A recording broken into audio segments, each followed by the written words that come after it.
Start!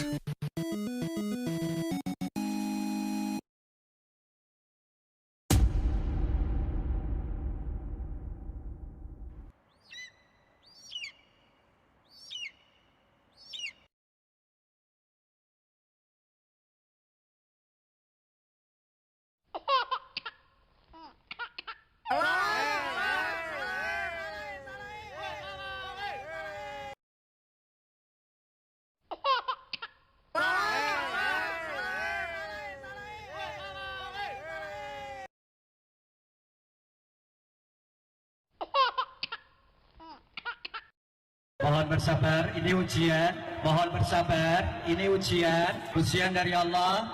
Ujian dari Allah. Ini adalah perjuangan.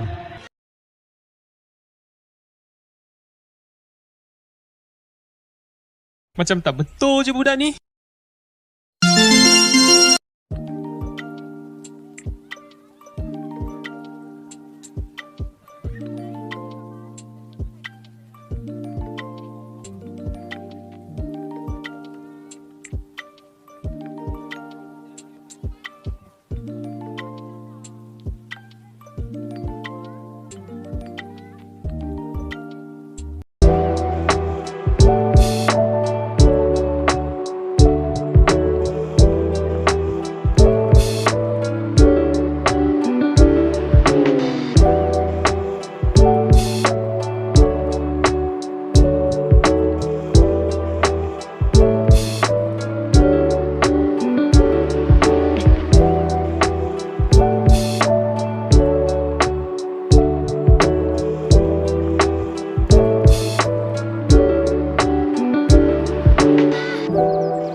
Let's go! Assalamualaikum warahmatullahi wabarakatuh. Perkenalkan, nama saya Angelina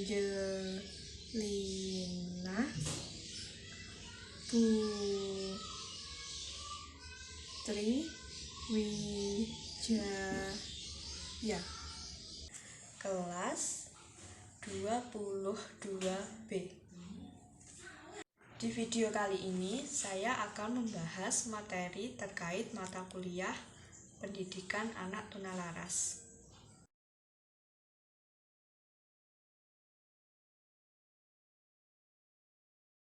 Yang pertama, saya akan membahas tentang pengertian atau definisi. Yang pertama, menurut istilah atau etimologis. Secara istilah atau etimologis, tunalaras berasal dari dua kata, yaitu tuna yang berarti kurang dan laras yang berarti sesuai.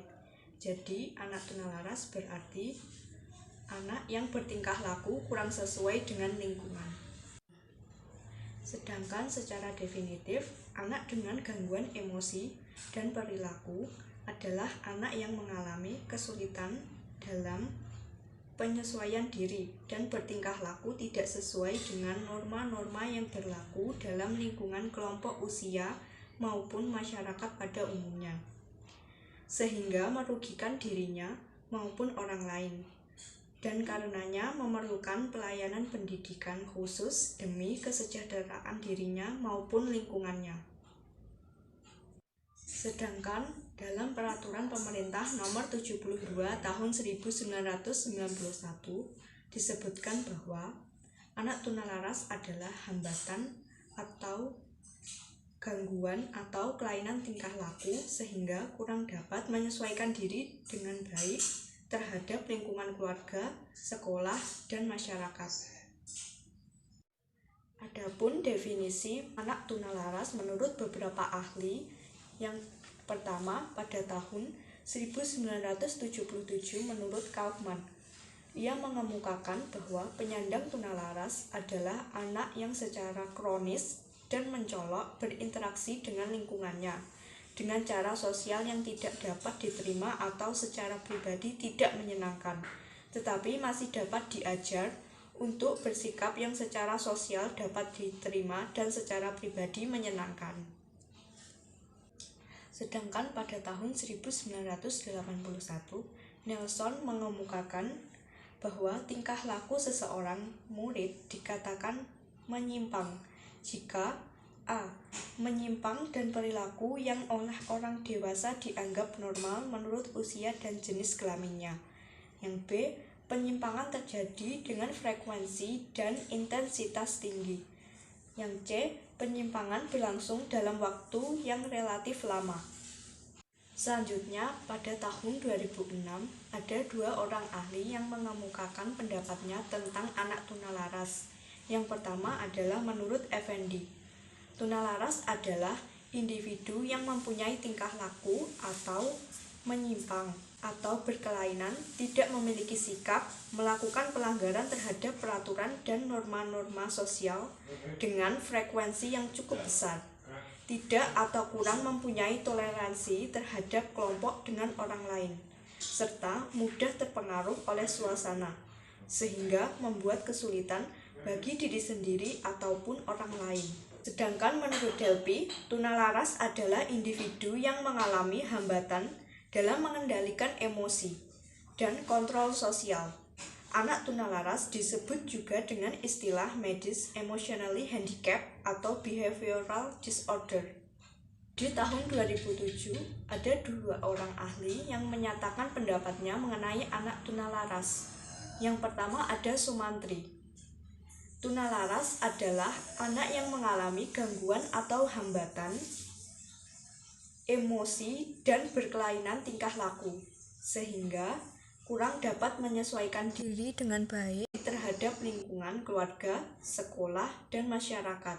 Adapun menurut Wardani dan kawan-kawan, tunalaras adalah anak yang secara terus-menerus menunjukkan penyimpangan perilaku, sehingga menimbulkan ketidakmampuan belajar dan penyesuaian diri walaupun telah menerima layanan belajar serta bimbingan.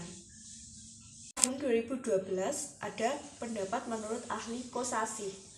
Tunalaras adalah sebutan untuk anak yang terindikasi memiliki gangguan dalam hal emosi dan perilaku yang diakibatkan oleh masalah intrapersonal, sehingga ia mengalami kesulitan dalam berperilaku sesuai norma yang ada di masyarakat pada umumnya.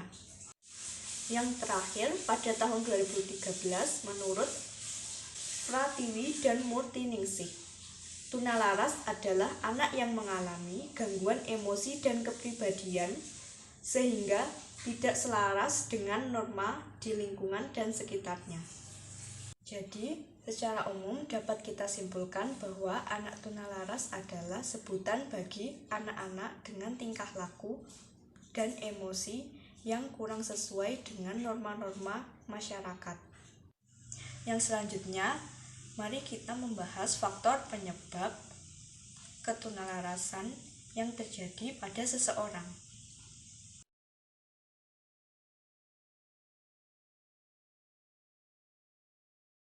Yang pertama adalah faktor biologi. Perilaku dan emosi seseorang dapat dipengaruhi oleh beberapa faktor dari diri sendiri. Faktor tersebut yaitu keturunan atau genetik, neurologis, faktor biokimia atau kombinasi dari faktor-faktor tersebut. Faktor biologi dapat terjadi ketika anak mengalami keadaan kurang gizi, mengidap penyakit, psikotik, dan trauma atau disfungsi pada otak. Perlu diketahui ketidakseimbangan biologis yang terjadi pada masa kelahiran dapat menyebabkan ketunalarasan. Ketidakseimbangan biologis tersebut antara lain genetik, neurotransmitter, dan infeksi brain damage. Faktor yang kedua adalah faktor psikologis. Ketunalarasan juga dapat disebabkan oleh faktor psikologis. Faktor psikologis ini disebabkan oleh masalah sosial seperti merasa tidak mempunyai harga diri, penyendiri, marah, dan masih banyak lagi. Hal-hal tersebut dapat terjadi karena kurangnya rasa percaya dari keluarga, kurangnya kasih sayang dari kedua orang tua, kegagalan mendidik, dan lain-lain. Ketunalarasan dapat terjadi akibat faktor lingkungan. Lingkungan yang dimaksud adalah lingkungan keluarga, lingkungan sekolah, dan lingkungan masyarakat. Berbagai hal yang terjadi di lingkungan sekitar anak dapat menjadi pengaruh negatif dan memberi dampak negatif hingga menyebabkan ketunalarasan pada anak.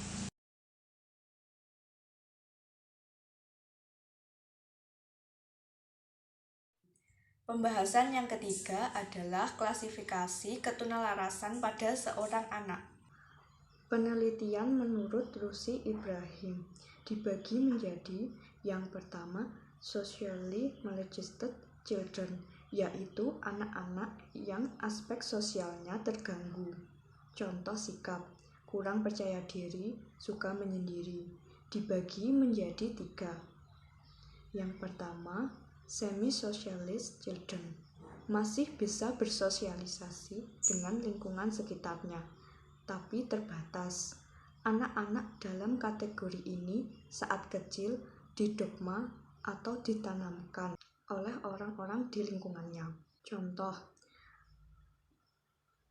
dari kecil dikasih paham bahwa kalau anak orang kaya hanya bisa berteman dengan orang kaya. Jika dibiarkan menjadi terbiasa bersosialisasi dengan golongannya sendiri. Yang kedua, socialist primitive children, anak-anak yang dari kecil tidak mendapat kasih sayang dari orang tua. Contoh, anak-anak yang broken home atau anak-anak yang biasanya ditinggal bekerja oleh orang tua, jadi di rumah hanya dengan pengasuh atau sendiri. Yang ketiga, unsocialist children, yaitu anak yang mengalami hambatan dalam pertumbuhan dan penyesuaian sosial yang sangat berat. Yang kedua, emotionally disturbed children, yaitu terganggu emosinya, lingkungannya. Yang pertama yaitu gangguan psikomatis atau gangguan mental.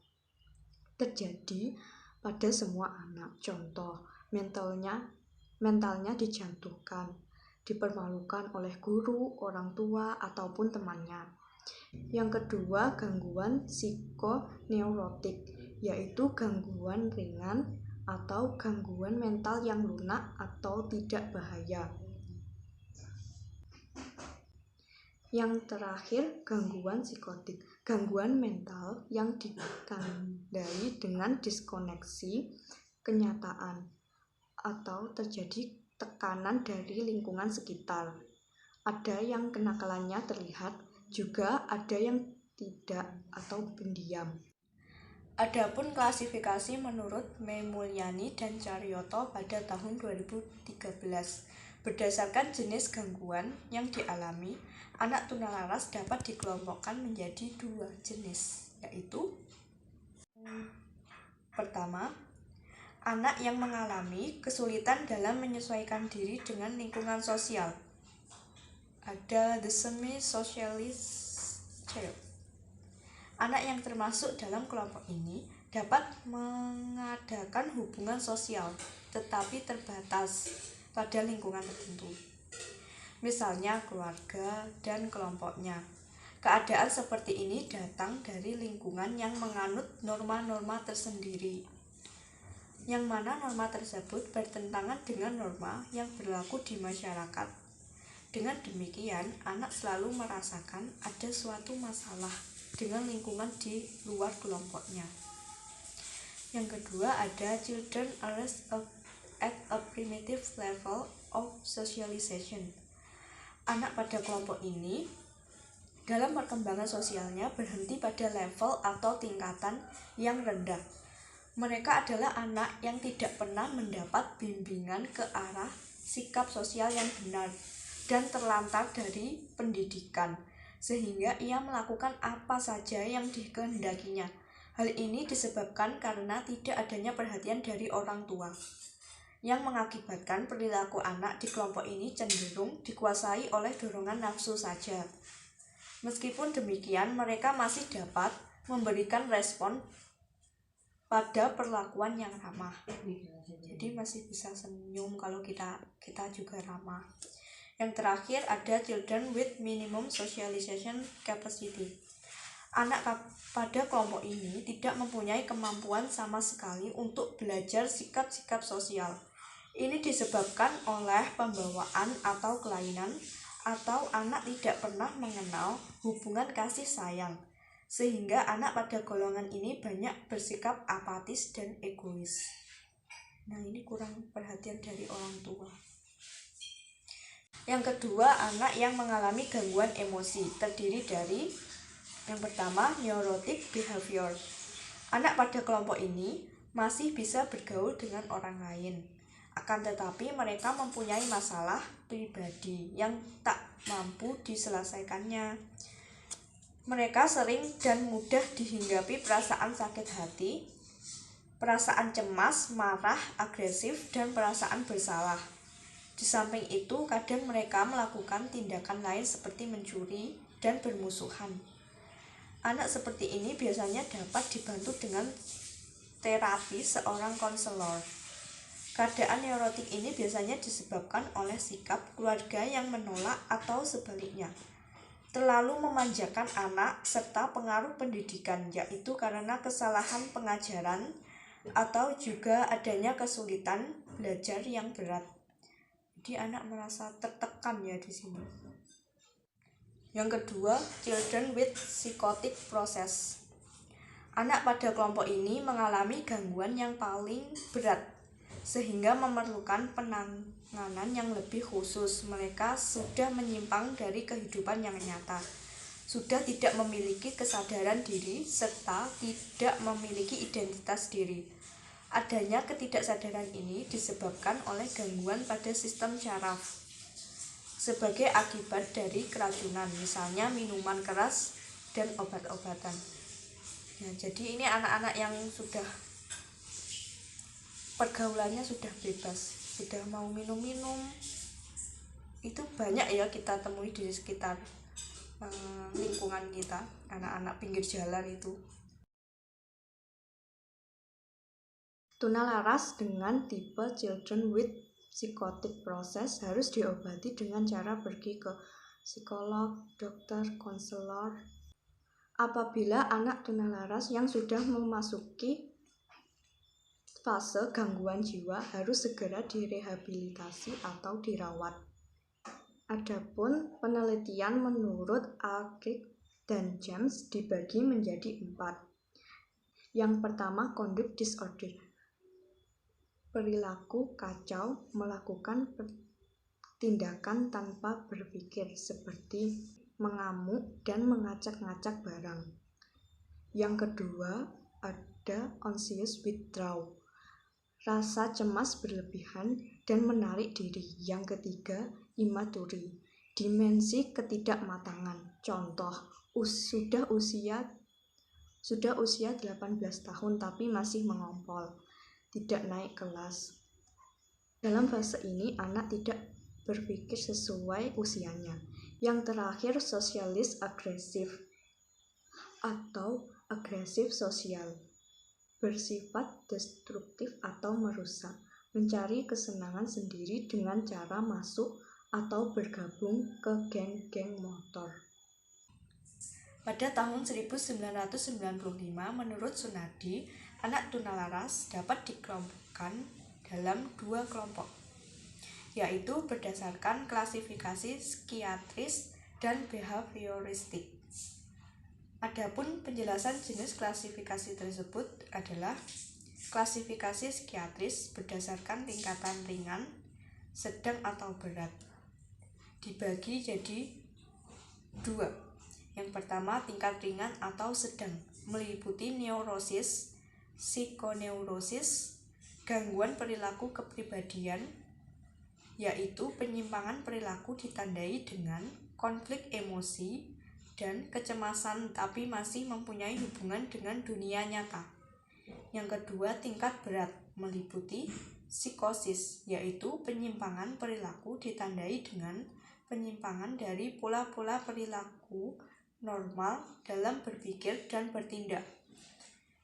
Yang selanjutnya, skizofrenia, yaitu gangguan jiwa ditandai dengan distorsi berpikir, persepsi tidak normal, dan perilaku atau emosi yang aneh. Yang terakhir ada autis, yaitu gangguan jiwa tingkat berat pada masa anak-anak, ditandai dengan isolasi diri secara berlebihan, perilaku aneh, keterlambatan perkembangan, biasanya dapat diamati sebelum usia 2,5 tahun. Kemudian ada klasifikasi behavioristik.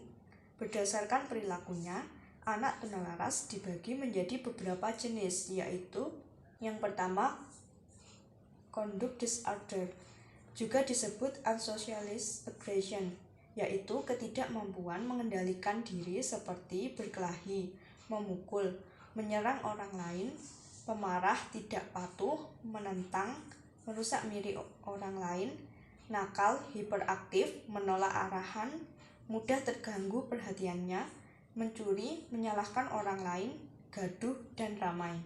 Yang kedua ada socialist aggression, yaitu berbagai perilaku yang dilakukan secara berkelompok, seperti bertemu dengan geng-geng, dengan anak-anak jahat, mencuri secara kelompok, setia dengan teman-teman yang nakal, menjadi anggota geng, keluar rumah sampai larut malam, bolos dari sekolah, dan lari dari sekolah. Yang terakhir ada anxiety withdrawal, juga disebut personality problem, adalah perilaku yang berkaitan dengan kepribadian seperti cemas, takut, tegang, sangat pemalu, menyendiri, tidak berteman, sedih, depresi, terlalu sensitif, terlalu merasa rendah diri, kurang percaya diri, mudah bingung, sangat tertutup, sering menangis.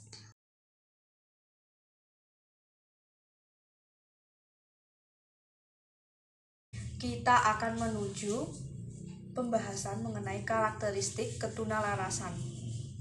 Yang pertama ada karakteristik yang dikemukakan oleh Halahan dan Kaufman pada tahun 1986 berdasarkan dimensi tingkah laku anak tunalaras adalah sebagai berikut. Yang pertama, anak yang mengalami kekacauan tingkah laku memperlihatkan ciri-ciri suka berkelahi, memukul, menyerang, mengamuk, membangkang, menantang, merusak milik sendiri atau milik orang lain, kurang ajar, lancang, melawan, tidak mau bekerja sama, tidak mau memperhatikan, ribut, tidak bisa diam, menolak arahan, cepat marah, menganggap enteng, pembohong, menyangkal, berbuat salah, mudah terpengaruh, berbuat salah, egois. Yang kedua, anak yang sering merasa cemas dan menarik diri dengan ciri-ciri ketakutan, kaku, pemalu, segan, terasing, tak berteman, rasa tertekan, sedih, terganggu, rendah diri, dingin, malu, kurang percaya diri, mudah bimbang, sering menangis, pendiam, suka berasumsi. Yang ketiga, anak yang kurang dewasa dengan ciri-ciri melamun, kaku, berangan-angan, posesif. Yang keempat, anak yang agresif, bersosialisasi dengan ciri-ciri mempunyai komplotan jahat, mencuri bersama kelompoknya, loyal terhadap anak-anak yang nakal, berkelompok dengan geng, suka di luar rumah sampai larut malam, bolos sekolah, hingga keluar dari rumah. Adapun karakteristik akademik, akibat penyesuaian sosial yang buruk, maka dalam belajarnya memperlihatkan ciri-ciri pertama, pencapaian hasil belajar yang jauh di bawah rata-rata. Yang kedua, seringkali dikirim ke kepala sekolah atau bimbingan untuk tindakan. Yang ketiga, sering tidak naik kelas atau bahkan keluar dari sekolahnya. Yang kelima, sering membolos sekolah. Yang keenam, lebih sering dikirim ke lembaga kesehatan dengan alasan sakit, perlu istirahat. Yang ketujuh, anggota keluarga terutama orang tua lebih sering mendapat panggilan dari petugas kesehatan atau bagian absensi. Orang yang bersangkutan lebih sering berurusan dengan polisi. Yang kedelapan, lebih sering menjalani masa percobaan dari yang berwenang. Yang kesembilan, lebih sering melakukan pelanggaran hukum dan pelanggaran tanda lalu lintas, seperti menerobos lampu lalu lintas, tidak memakai helm. Yang ke-10, lebih sering dikirim ke klinik bimbingan.